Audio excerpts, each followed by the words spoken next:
Bonjour, dans cette vidéo on va s'intéresser au calcul du volume d'une sphère en utilisant le calcul intégral. Alors pour ça on va utiliser les coordonnées sphériques. Alors je vous rappelle juste les éléments importants du repère d'un point en coordonnées sphériques.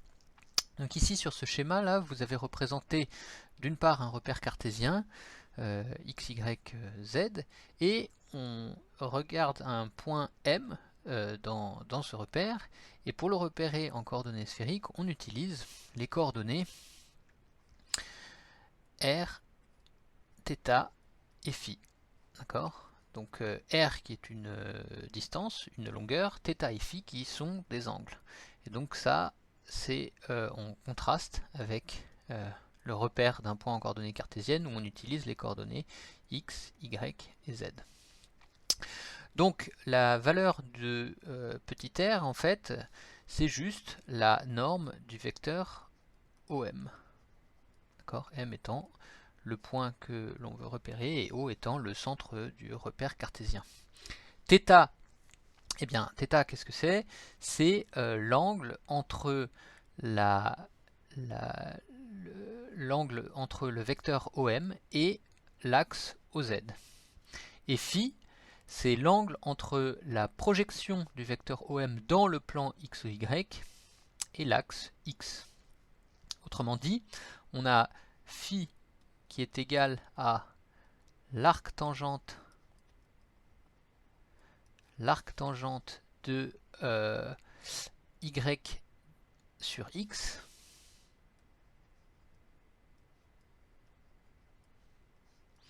et θ qui est égal à l'arc tangente donc de la norme de, enfin la longueur de la projection du vecteur OM dans le plan x ou y, qui est égale en fait à r sinus θ, mais qui est également égal à la racine carrée de x au carré plus y au carré. Donc c'est en fait θ, l'arc tangente de la racine de x carré plus y carré divisé par z. Voilà. Donc on sait que pour calculer le volume d'une sphère, donc on va considérer une sphère de centre O et de rayon grand R. Donc pour calculer le volume de cette sphère, en fait, donc cette sphère on va l'appeler grand S. Pour calculer le volume de grand S, on a juste à intégrer sur cet ensemble, qui est une sphère, l'élément infinitésimal de volume des taux. Et donc je vous rappelle que l'élément infinitésimal de volume, en coordonnées cartésiennes, il est égal à dx, dy, dz. Mais en coordonnées sphériques, ça c'est dans le cours, la démonstration de ça est dans le cours, c'est égal à r carré sinus θ dr dθ dφ. Donc si on se place en coordonnées sphériques, on a besoin d'intégrer cet élément infinitésimal de volume, dr dθ dφ, fois r carré sinus θ, et il faut juste correctement déterminer les bornes d'intégration des différentes variables en coordonnées sphériques, c'est-à-dire r, θ et φ. Donc r, il appartient à 0 grand R étant le rayon de la sphère dont on veut calculer le volume. θ, il varie entre 0 et π, donc ça on a vu dans le cours la raison pour laquelle on avait juste besoin de faire varier θ entre 0 et π, et φ varie lui entre 0 et 2π. Alors, on fait varier θ entre 0 et π parce que en fait, on a besoin de générer un demi-cercle pour un R fixé. Donc, on se place sur une sphère à la distance R du centre. Et si on fait varier θ entre 0 et π, donc on fait varier θ de 0 à π, on va générer un demi-cercle. D'accord? Donc c'est le demi-cercle qui est ici. Et si on fait tourner l'angle φ de 0 à 2π, eh bien on va générer la sphère en faisant tourner ce demi-cercle autour de l'axe OZ. Voilà. Donc, ça veut dire que V indice S, le volume de la sphère, c'est la somme pour R variant de 0 à grand R, la somme pour θ variant de 0 à pi, la somme pour phi variant de 0 à 2pi, de R carré sinus θ dr dθ dφ.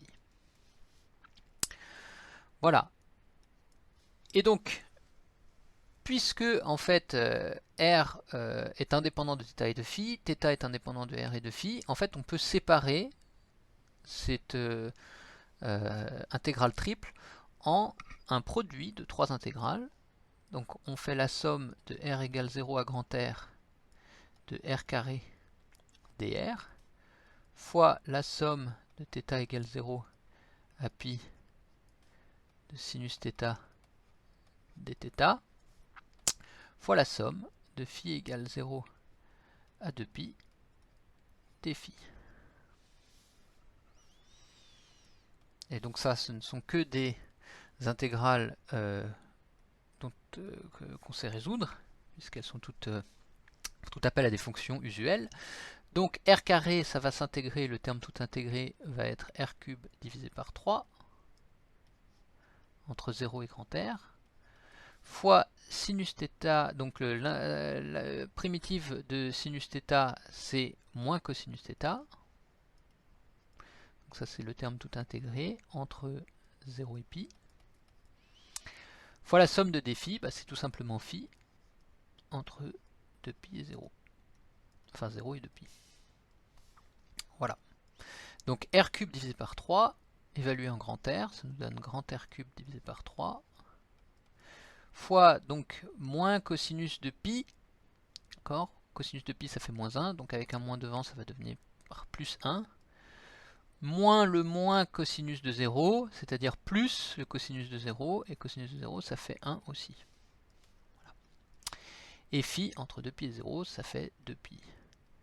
Et on retrouve donc le résultat bien connu, qui est que le volume d'une sphère, c'est 4 tiers de pi r cube.